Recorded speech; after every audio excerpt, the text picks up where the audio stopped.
Si Eugenia Martinez ay naging kilala sa buong Espanya mula pagkabata dahil sa kanyang laki at timbang. Tinawanan siya ng kapitbahay at itinago ng pamilya. Ngunit noong siya ay 6 na taong gulang pa lamang, sumali siya sa maharlikang korte ni Carlos Ikalawa ng Espanya. Dito siya tinawag na La Monstrua o ang Halimaw at sa kasamaang palad, kinailangan niyang tiisin ang pang-aabuso halos buong buhay niya. Si Eugenia Martinez Vallejo ay ipinanganak noong 1674 sa isang liblib na pamayanan sa Merindad de Monteja na matatagpuan sa hilaga ng Espanya. Ang kanyang ama ay si Jose Martinez Vallejo at ang kanyang ina ay si Antonia de la Bodega. Hindi tiyak ang mga trabaho ng kanyang mga magulang, ngunit naiulat na sila ay nagmula sa isang payak na pamumuhay. Alam na si Eugenia ay may mga kapatid, ngunit hindi rin tiyak kung ilan sila. Bago siya ipinanganak, naiulat na pumutok ang panubigan ng ina niya 1 linggo ng umaga sa simbahan. Dahil dito, si Antonia, ang kanyang ina, ay hindi na nagkaroon ng oras para makauwi at sa simbahan na siya nanganak. Siyempre, hindi ito pangkaraniwang pangyayari, kaya naman naniwala ang mga naroroon na ang mga pangyayari sa kanyang kapanganakan ay isang magandang palatandaan para sa kinabukasan ng sanggol na babae. Iminumungkahi ng manunulat na Kastila na si Maria Jesus Habato na ito marahil ang dahilan ng kanyang pangalan, Elgena. Sa Espanyol, ang pangalan ay La Bien Nacida, na ibig sabihin ay ipinanganak na may magandang kapalaran. Bilang sanggol, si Eugenia ay malusog, malakas, at may magandang gana sa pagkain. Lahat ng ito ay nagpapahiwatig na lalaki siyang isang malusog na adulto. Isang bagay na hindi laging garantisado noong panahon na yon. Lalo na noong ika-17 siglo at lalo na sa mga kanayunan dahil sa kakulangan ng mga doktor. Napakataas ng bilang ng namamatay na sanggol. Sa Inglaterra noon, 12% ng sanggol ay namamatay sa unang taon at 36% ng batay namamatay bago mag-6 na taon. Inilarawan si Elgenia bilang mataba noong sanggol siya, ngunit hindi ito pinansin agad ng kanyang mga magulang. Noong panahong iyon, mas pinapaboran ng mga pamantayang medikal at panlipunan ang mga batang babae na mataba dahil ito ay tanda ng pagiging fertile at sa ilang pagkakataon, tanda ng kayamanan. Kaya malamang na inisip ng kanyang mga magulang na wala namang dapat ipag-alala tungkol dito. Habang tumatanda siya, lalong naging nakakabahala ang mga bagay. Si munting Eugenia ay nagsimulang lumaki ng napakabilis kumpara sa ibang mga sanggol. Sinasabi na si Eugenia ay mukhang 12 taong gulang na kahit hindi pa siya nagdiriwang ng kanyang unang kaarawan.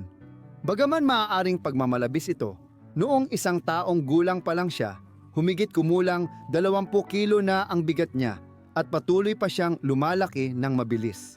Habang normal lumaki ang kanyang mga kapatid, naghahanap ng doktor ang kanyang mga magulang para matulungan ang anak nilang babae sa problema sa timbang.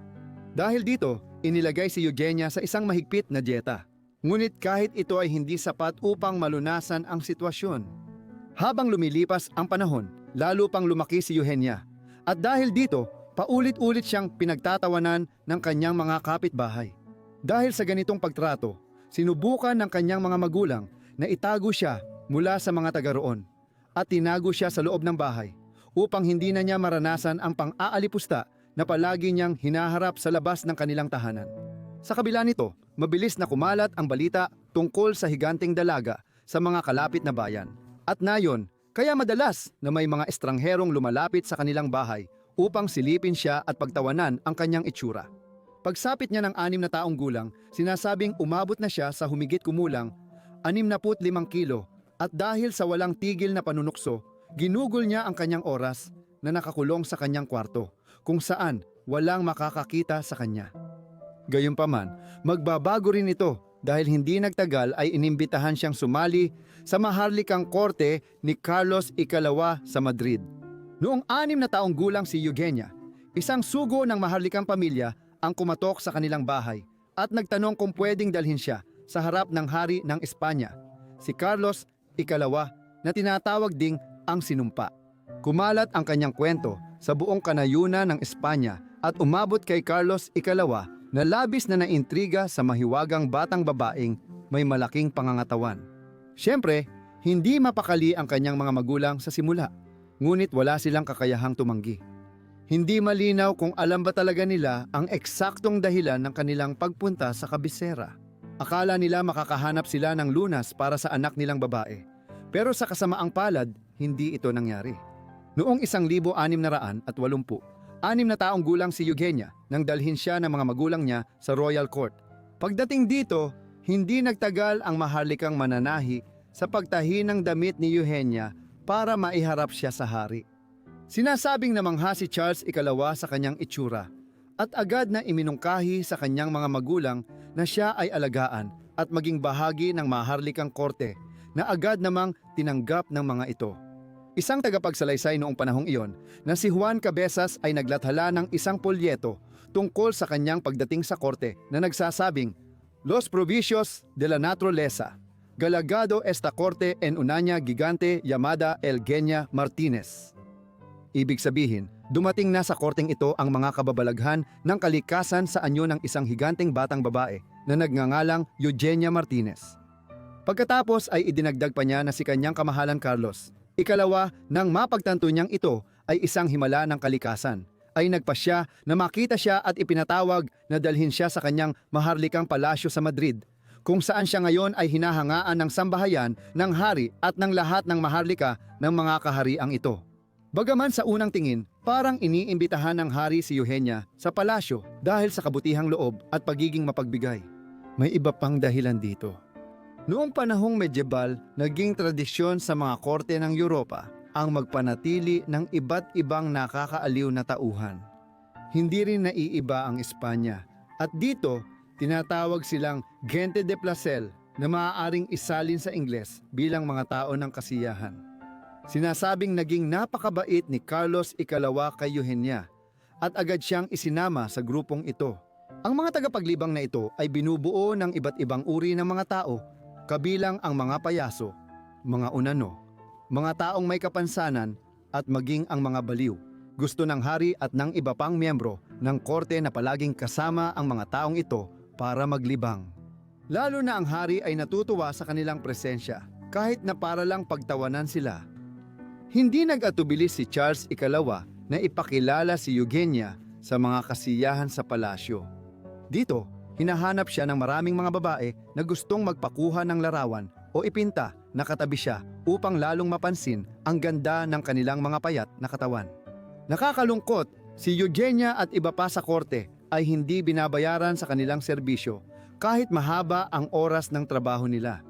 Bukod pa rito, sila ay nabubuhay sa awa ng kanilang mga amo na maaaring palayasin sila nang walang kahit anong pera anumang oras na gustuhin nila.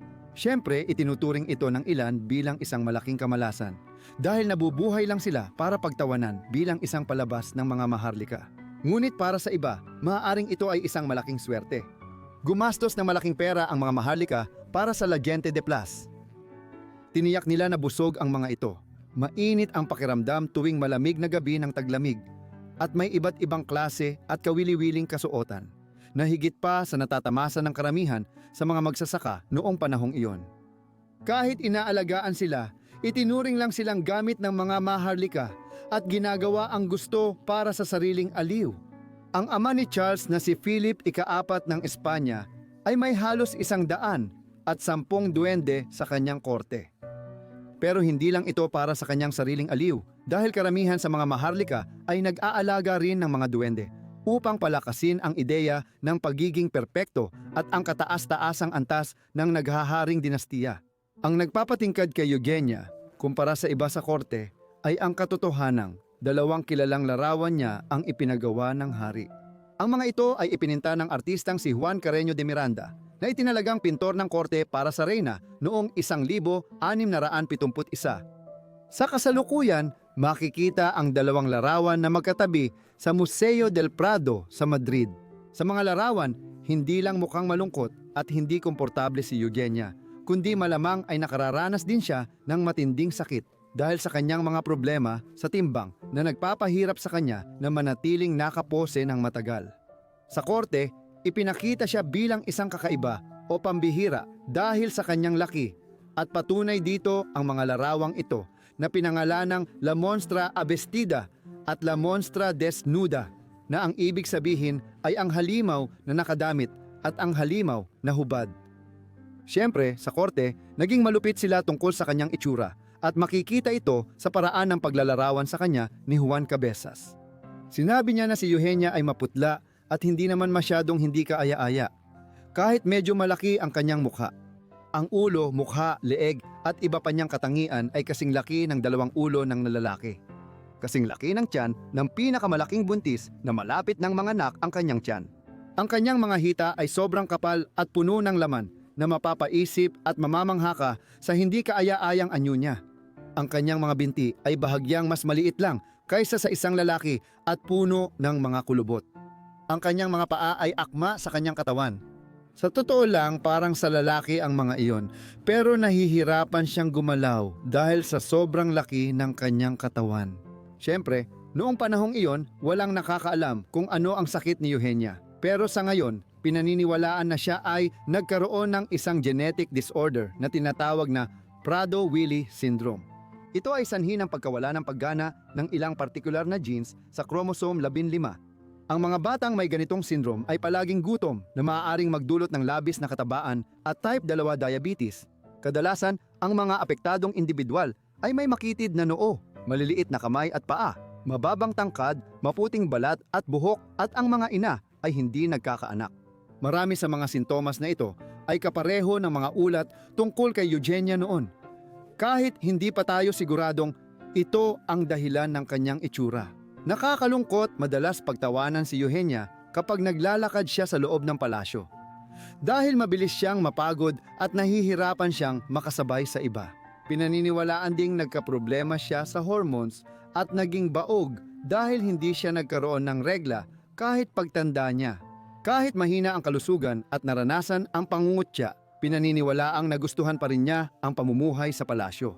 Si Eugenia ay isang kaaya-ayang dalaga at naging tanyag pa nga siya sa korte at pinahalagahan pa siya ng pamilya ng hari. Hanggang sa kanyang kabataan at pagtanda, nanatili siyang minamahal at gusto ng mga tao. Si Eugenia Martinez Vallejo ay namatay noong 1679 sa edad na 24. Lumaki siya at namuhay sa palasyo mula nang siya'y kupkupin sa edad na 6. Hindi tiyak kung nasaan ang kanyang mga labi at ang sanhi ng kamatayan, pero malamang may kaugnayan ito sa kanyang kondisyon. Daang-daang taon ang lumipas. Noong 1977 ang lungsod ng Aviles sa Espanya ay nagpagawa ng isang estatwa ni Eugenia Martinez bilang parangal sa pintor ng kanyang larawan, si Carreño de Miranda. Ipinapakita ng estatwa ang kanyang pinakasikat na pintura, ang La Monstra Vestida, na ginawa mula sa tanso ng Espanyol na eskultor na si Amado González Evia. Nakatayo ang estatwa sa kalsada na ipinangalan sa kanya sa Barrio Marinero de Sabulgo. Salamat sa panunood ng video na ito tungkol kay Eugenia Martinez. Sana ay nagustuhan ninyo. Ikomento nyo kung sa tingin ninyo ay tama ang naging desisyon niya na lumipat sa korte ng Espanya o mas mabuti sanang nanatili na lang siya sa kanilang tahanan. Kung may mga suhestyon kayo, siguraduhin magpadala ng email sa akin o ipadala ito sa aking Instagram na makikita sa mga description sa ibaba. Huwag kalimutang i-like, mag-subscribe, at i-on ang notifications para ma-update agad sa lahat ng aking video. Hanggang dito na muna, magkita tayo sa susunod na Forgotten Lives. Salamat!